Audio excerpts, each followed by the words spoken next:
Hey guys, what's going on? It is Broken Nose Vlogs here, and I know I just made a video on some minor upgrades that I made to the laptop and the Stepmania PC. So imagine my surprise when I do yet another video on the Stepmania PC, and I'm probably going to have to preface this. So the Stepmania PC in its current configuration was fine. I did want to get a hold of at least a better GPU that had better encoding than the 10 series, and I did. So this will go back further in time, but where I live there was a mall, and this mall had a place called Book Off. It is, I believe, based in Japan. Originally Book Off would do books, media, so like DVDs and things like that you could either trade in or buy, kind of like GameStop. And it was more, not so much about like making a profit off of what you sell as much as it was to recycle your goods and have somebody else use them later because they were still in good shape. That Book Off, when it was in the mall, did expand. It started doing other stuff like iPods or MP3 players and laptops, DVD players, gaming stuff, video games and consoles, and it was pretty cool. Unfortunately, that mall shut down and is in the process of being torn down, so if you know, you know where that's at. The Book Off left, and it actually moved less than a mile from my house in my neighborhood, and I was like, oh, okay, that's kind of cool. Granted, I wasn't really interested in anything Book Off had because it was pretty basic. And what I mean by that is, like, I wasn't able to get like a processor or a graphics card or a motherboard. It was just kind of generic computer stuff, nothing too particular. Well, there was a building next to the Book Off in my shopping center that had lost its tenant, and something else moved in its place that was a sibling to Book Off, from what I've been told. It's called Ecotech or Ecotown or Hard Off. There's a few different names for it, and it also originates from Japan. It's a, like I said, sibling store to Book Off, and they specialize in kind of like the more hardware oriented stuff. So they have like DSLR cameras, they have lenses for cameras, they have musical instruments like guitars, they have TVs, speaker systems, gaming equipment, like not a whole lot, but like that's probably the least amount, and computer peripherals and components. So they did a soft open where you could go in and sell things to them, but you couldn't buy anything until they opened on May 8th. And I went in and I sold some stuff to them. Nothing exciting, just some RAM, basic stuff, and backup graphics card, things like that. I made okay money, but I was more interested in what they carried, so I went and browsed around. It was kind of cool. They had a pretty good variety. They have stuff that's like lower end, that's kind of just shrink wrapped and binned, and those are kind of like roll of the dice kind of stuff. Or behind, further in the store, they had their more what I would call premium or working serviceable products. So I found an i5 12400F for about $120, and I found an RTX 2060 Super for $150. And I was going to get both, partly because the RTX 2060 Super that's in that Panda build is not very good. That MSI is held together with like super glue and things like that. By the way, I did finally re-review, I'm sure I talked about it, I re-reviewed that particular graphics card. They have not taken the review down yet. The GPU that I picked up from Ecotech was a Asus 2060 Dual Evo, so it was a little bit better. It was definitely in better shape, and it was much cleaner and newer and wasn't literally falling apart, so that was a big win. The 12400F was not going to go in the Panda build. The Panda build has a 12490F, but I was going to replace the 12100F that is inside of the Stepmania machine. Granted, that H610i board probably wouldn't have throttled it down, but there was like no real good heat sinks on that particular board, so I was a little nervous about that. I never got to try it though, because I swapped out all the parts on the Panda build, started working on the Stepmania machine, and I fired it up to test, and the power supply said no, dead. Now that power supply, it's not a great power supply. It was a Thermaltake Smart Power 500 watt, I never even got to plug in the GPU yet. I was still running on the 1070, and the power supply just gave up the ghost. It's not a huge loss to me, that power supply. I did some further research. It is a very budget and not very good power supply. It probably wouldn't have done that well when it came to upgrading the system. With it being out of the picture, I did have a slight conundrum. That conundrum being the whole build was pretty much toast, and I didn't really trust a whole lot of it. The H610i board, not only having poor VRM heat sinks, I had a lot of issues with installing. I don't know how many times I had uninstalled and reinstalled all the ASUS software and drivers, and I still had parts that were not showing up properly in Device Manager. So I wasn't a huge fan of that board. So I wasn't too upset if I was going to have to rebuild the Stepmania machine into something maybe a little bit more proper and nice to look at, which is exactly what we're going to do. We're going to take the GPU, upgrade it, the CPU, upgrade it, we're getting rid of the motherboard, we're getting rid of the case, everything. I'm basically rebuilding the Stepmania machine into something that will last longer, and I won't have to worry about any sort of like weird device configuration issues or things like that. Also get something that maybe has more USB ports, because man, I did not realize how limited the USB ports were on that H610 board until I started putting in like 2 webcams, the microphone, all that stuff. So what are we going to build it into? And I can actually throw the specs up on the screen right now. Alright, so here is the build screen.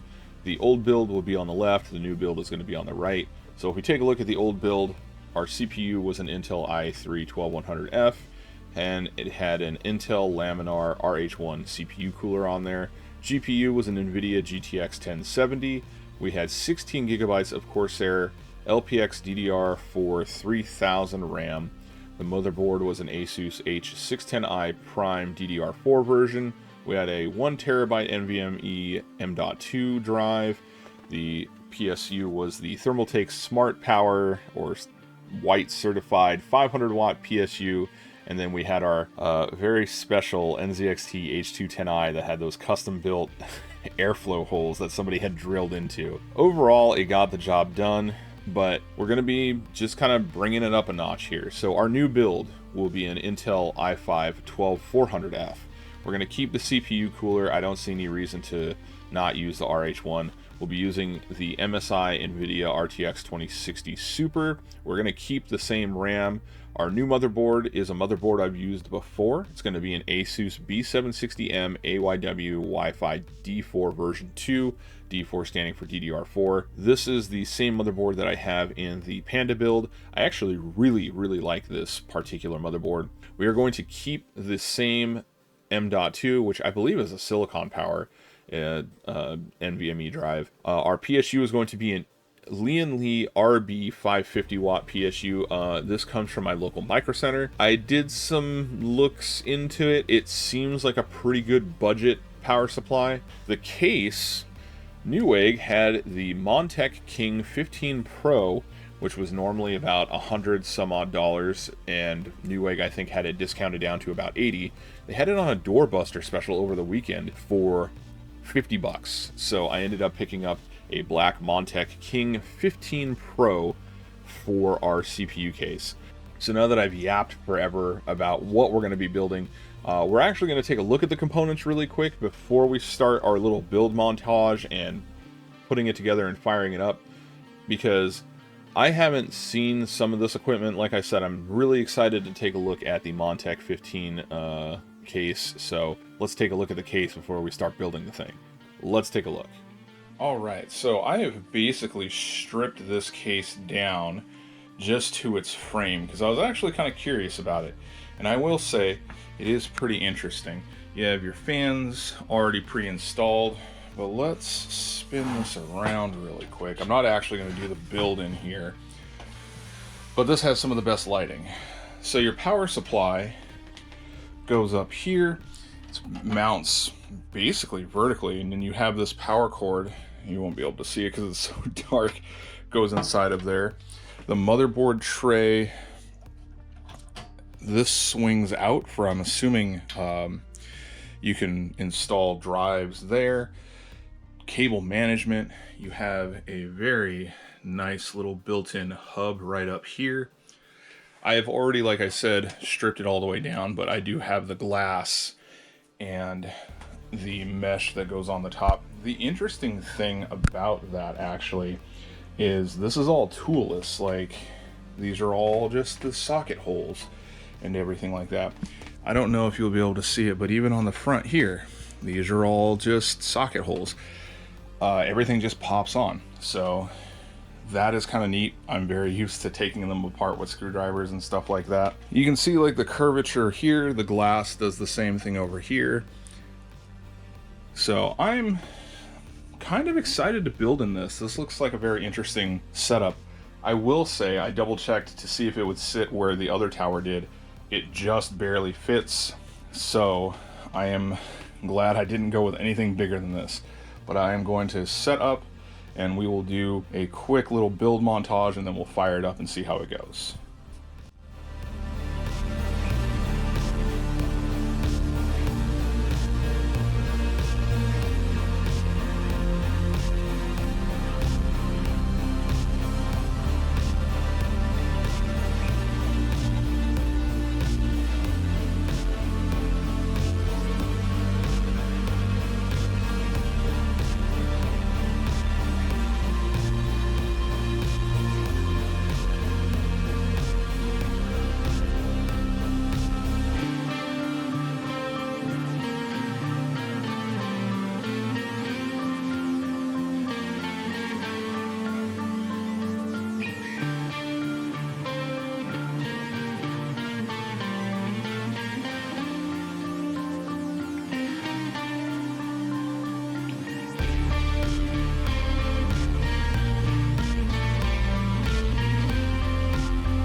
Alright, so we have everything powered up. Everything is connected and it's all ready to go here. So we're gonna fire it up and see what happens. Oh, we have power. Everything is firing up. It's looking okay, I think. Nope. What happened? Oh, okay. I think it's just because we just built this thing and we are firing up for the first time. Yo, I think we may have a picture here. We do. Hey, look at that. Sweet. We are good. All right, man. So I am gonna have to install some stuff. I'm gonna have to see if Windows boots up as well. I'm definitely also gonna be changing our color scheme here, but it looks like we are good. So, and that's what it's saying is it's basically a new CPU has been detected because we've just put this thing together and it wants us to enter BIOS. So I think we're good. I'm gonna go ahead, get some stuff set up, and then we'll see how it works.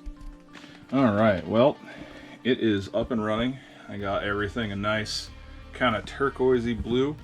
I will say, building in this case, I probably didn't have enough stuff to really worry about it. Also, I wasn't too worried about how everything looked because, honestly, there's not a lot going on in here. It's pretty easy, but I do think the King series is probably a really nice case to build in, and I think it's going to do really well for my Stepmania build here. Right now, I am not doing anything really exciting outside of just doing some real basic benchmarking, seeing how the processor handles everything. I'm going to do some OBS testing, and of course, some Stepmania testing. But I gotta say, I really thought I was going to lose my solid-state drive from transferring over from the other board. I did not. Everything went really smooth, and I'm actually really happy with everything.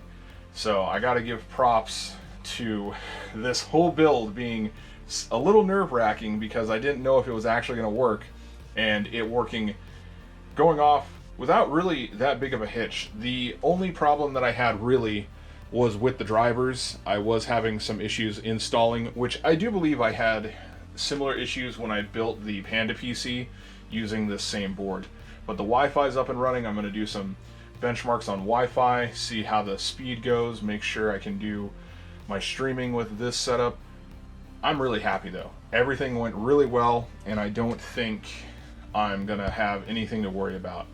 But I'll go ahead and I'll pass it back to the talking head segment, and we'll wrap it up here. Okay, so my PC has successfully been rebuilt.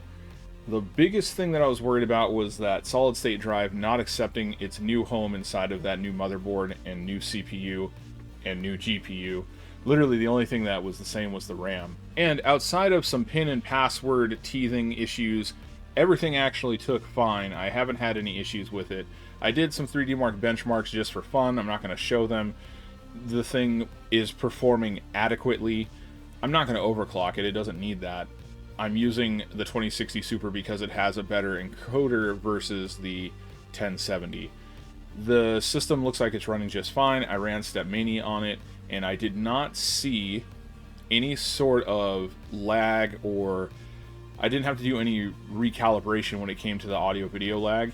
I'm still at 0, which is great compared to like when I had the 24-inch HD TV and I had like a 70 millisecond AV lag. It looks pretty cool. I will say the King 15, I'll probably say the King family of cases, they look like they're pretty easy to build in. I didn't have a lot to put in there. I had no like 2.5 or 3.5 inch drives. My power supply was non-modular, so I did kind of just out of sight, out of mind most of the cables that I wasn't using. I could have routed it better, but it's really not going to interfere with anything. And that's the thing I kind of like about this, is there's so much room with this sort of dual chamber setup that I don't have to worry about the case like on my Sky 2 kind of like bulging out if you don't get everything nice and flat. The power supply, the only, I will say, the only thing that's kind of weird to me about the power supply is it's mounted towards the top on its side, and then you actually have like an extension cable that goes over and out to the back of the case, where then you plug in your regular power cable to the power supply. So it's like another point of failure, which is kind of weird to me. It's not so detrimental that I wouldn't use it, but I will say the view on the King 15 is really nice. That panoramic sort of curved glass front end to the side is really neat to look at. It's really clear. I took off the films. The first few shots was with the outside film still on because I was still in the process of moving it around, but the final shots, when I had everything in the teal colorway, that was with all of the peels off. All of the film was peeled off, and it looks really good. I really like it. Thermals wise, I'm not seeing anything massive. I again kind of like pushed everything to the limit just to see. The 2060 Super is hitting like 65-ish Celsius under benchmark loads. The 12400F using Cinebench with the RH1, I was maybe seeing 78, 79 Celsius under like max duress, which again, it's not going to see. So I think the system is going to be pretty good when it comes to the thermals, and it's going to be pretty quiet too, because when I'm running it normally, not many fans are ramping up at all actually. So that's really nice, which is actually kind of a big difference between the NZXT case that I had prior. You could hear the fans ramping up and down. The RH1 did help sort of like stabilize and dictate the rest of the fans to run a little bit quieter, but overall this is head and shoulders above in terms of quietness compared to the 210i. So this, I want to say this is going to be a pretty good computer. It's going to do everything I need it to do. I've done some stream testing. The bandwidth is fine. The built-in Wi-Fi antenna works great. It's super cool not having to have a USB for my Wi-Fi. I've kind of separated all of my USB peripherals so they're not all together. I think it's going to work really well. Overall, I would say this was a positive experience. I like the Montage King series cases, and hopefully the power supply won't take a dump like the Thermaltake did. From what I've seen though so far, it looks like it's going to work really well, and even the PSU doesn't really make a whole lot of sound. I don't hear the fan running. This video was probably a lot longer than I intended it to, because I kind of video recorded it in chunks, so it might be a little bit longer than I was anticipating. I will be streaming once a week again now that I have my Stepmania PC up and running. Thank you guys for watching. If you watched the whole thing, awesome. You guys are great. Thank you for listening to me yap for who knows how long about computer stuff and watching me fumble around. I know that building montage video was a little wonky, but we won't talk about that. Anyways, hopefully I will get some more videos out either on this channel or my gaming channel. Until I catch you guys in the next video though, take it easy. Bye-bye.